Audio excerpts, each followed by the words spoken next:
Por fin llegamos a esto que usted seguramente estaba esperando tanto. Cuando hoy empecemos a hablar de mi propuesta. Esta es la 15ª hipótesis, es la charla número 19. Una nota muy importante. Si esta es la primera vez que entra al canal Charlas de un Médico, sin pensar escuchar las 18 charlas anteriores, le ruego que no siga escuchándola y comience a hacerlo desde la primera. Si a pesar de todo esto es lo único que puede llegar a interesarle, desista de continuar. Este trabajo no está destinado a su modo de enfrentar el problema. Espere más adelante, cuando por ahí tenga una interior necesidad de hacerlo, empiece desde el principio y siga ordenadamente cada charla. Esta hipótesis, mi propuesta, es la más extensa. Es por eso que se me ocurrió dividirla en 3 partes. Pero para no crear enojos, las 3 partes se emitirán el mismo día, como lo dijimos la vez pasada. Aquí debajo encontrará cuando decida verlas. La charla número 20, que será la segunda parte de esta hipótesis, y la charla número 21, que será la tercera y última parte.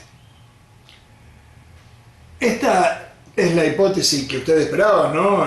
Pero en la que descubrirá que después de escucharla, tendrá que arreglársela solo, sin ningún papá que lo cuide, mi querido amigo.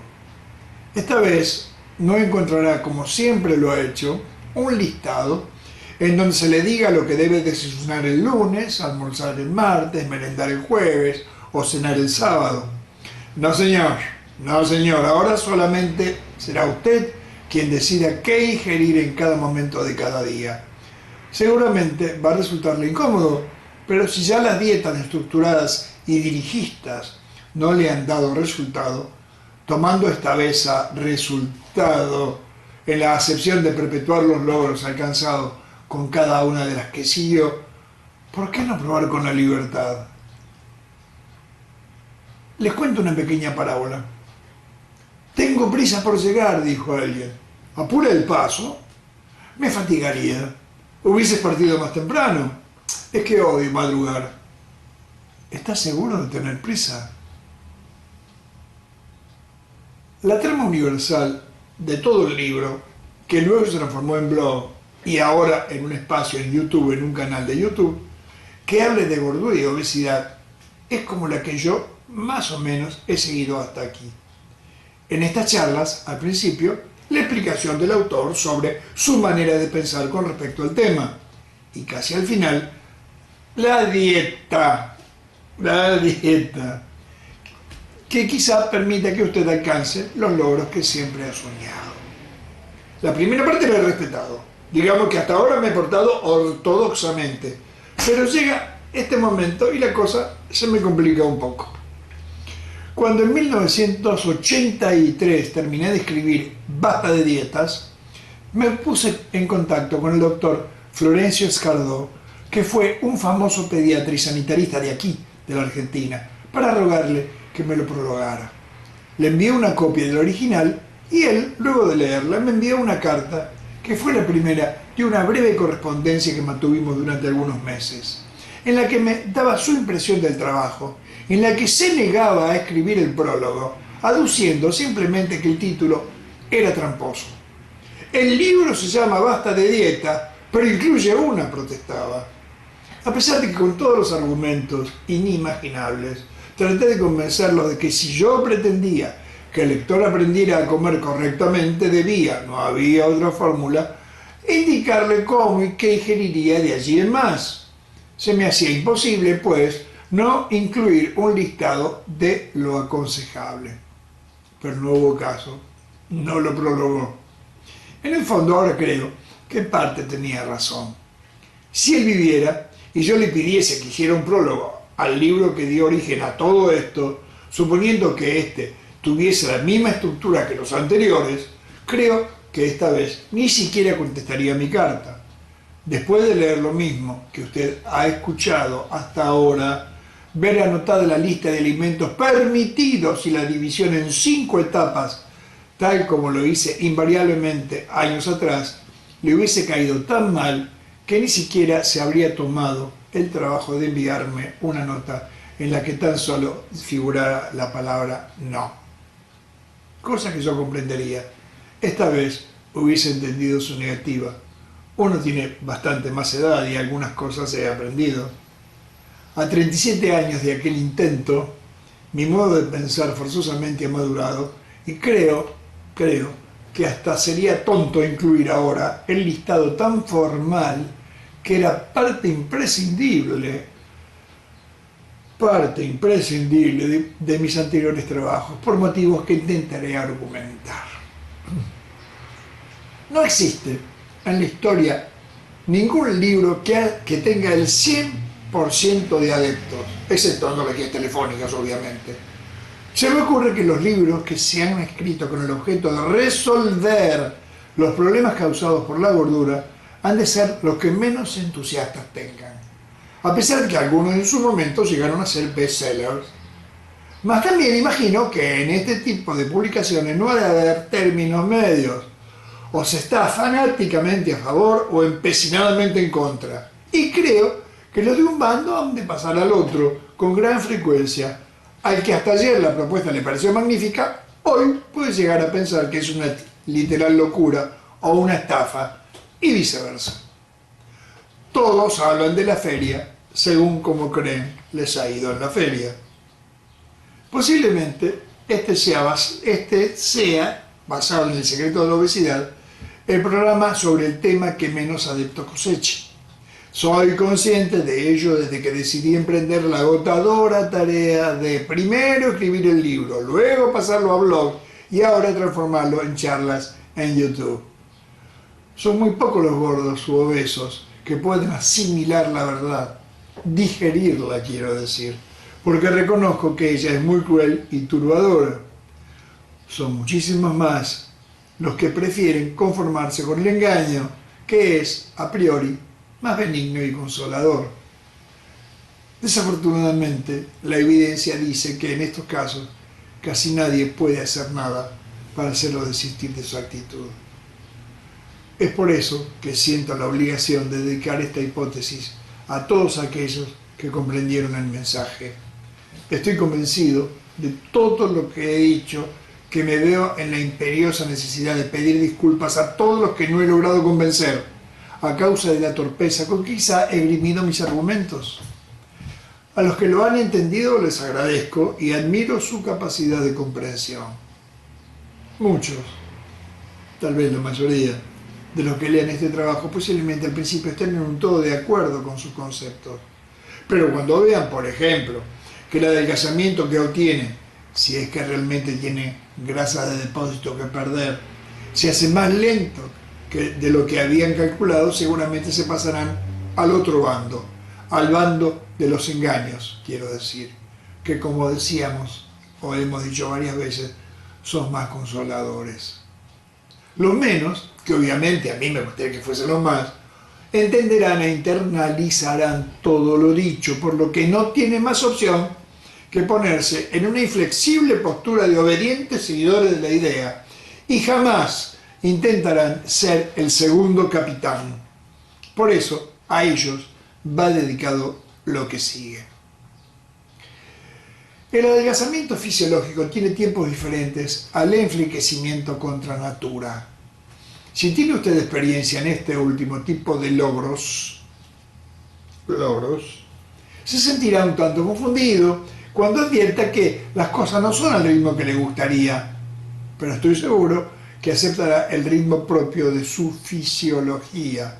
Al fin, si hace mucho tiempo que está gordo, ¿qué le importa invertir mucho menos de la quinta parte del que ha necesitado para engordar y que seguramente no ha de ser más que una pequeña fracción de lo que aún le queda por vivir para lograr algo que ha de ser definitivo? Esto suena demasiado poético, pero es que no encuentro otra forma de decirlo. Podría yo escribir aquí una larga lista de alimentos que pudiese consumir con el objeto de adelgazar o de desengordar. según sea su estado y sus posibilidades, pero me ha parecido más coherente anotar una lista en la que se recalque más lo que no debiera, para que sea tan solo usted quien maneje el modo de cumplir las órdenes. El capitán es quien dice qué hay que hacer. El marinero es el que decide cómo hacerlo. A partir de ahora leerá los consejos que pretendo acepte con respecto a lo que creo deberá ser de aquí en más su forma de alimentarse. Al final de ellos hablaremos sobre la forma de controlar sus logros. Todo lo que sigue no es más que el producto del razonamiento que he desarrollado después de tantísimos años y de tantos miles de pacientes, basándome en la evidencia cotidiana. Esta hipótesis se dividirá en 3 etapas. Primera etapa, el adelgazamiento a partir de la gordura. Segunda, el adelgazamiento a partir de la flacura. Y tercera, cómo medir los logros obtenidos. Vamos entonces a la primera parte. Modo de adelgazar a partir de la gordura. Como mi intención es que no cambie un conflicto, su gordura, por otro más cruel, la de obsesionarse con el hipercuidado en su alimentación con el objeto de resolverla, le pido que trate de despojarse de todos sus preconceptos referentes al tema. Que trate de imaginar que nunca ha hecho nada para adelgazar y que esta es la primera vez que hará algo al respecto. Que juegue a que este es su último y primer intento. Y espero que el último también, ¿no? Cuando digo el último intento es porque anhelo que al finalizarlo ya no tenga necesidad de hacer nada más. Y si alguna vez claudica, la próxima vez que vuelva a intentarlo, vuelva a imaginar que también ese es el primer intento de su vida. Desde que era un niño pequeño, me ha disgustado el no por el no y el sí por el sí. Siempre pedía explicaciones cuando se me negaba algo, o cuando debía hacer alguna cosa que me molestaba hacer o que no le parecía acertado a mi por entonces corto criterio. Para mi suerte, mis padres siempre utilizaron la técnica del no porque o del sí para qué. Naturalmente es la técnica que adoptamos con mi esposa para educar a nuestros hijos, porque afortunadamente con ella sus padres lo hicieron de la misma manera. Y por supuesto, la que utilizo con mis pacientes de clínica siempre que les recomiendo tomar alguna actitud o consumir algún medicamento. Les explico, adaptando el discurso a la cultura de cada uno, el porqué de esa actitud o la acción del medicamento prescripto. La experiencia me ha enseñado que si el paciente conoce cómo funciona el fármaco que se le indica o la actitud que se le recomienda, colabora mejor con la terapéutica y los efectos de ella son más positivos. Aparte, tiene todo el derecho de saber qué está ingiriendo, cuál es la razón del consejo que se le da, de qué manera se manifiestan los efectos indeseables y cómo ha de notar que su acción benéfica está ocurriendo. A partir de ahora usaré idéntico método con usted en relación a los elementos que le aconsejaré consumir o evitar. Todos los alimentos y bebidas que ingerimos para nutrirnos, o porque simplemente nos depara placer el hacerlo, si los vemos desde el punto de vista de su capacidad de engordarnos, se pueden dividir en 3 grupos. Primero, los que no engordan ni dificultan el proceso de adelgazamiento. Desde ahora se llamarán alimentos y bebidas del tipo 1. Sin importar en qué cantidad o con qué frecuencia los consuma, carecen de la capacidad de engordarnos.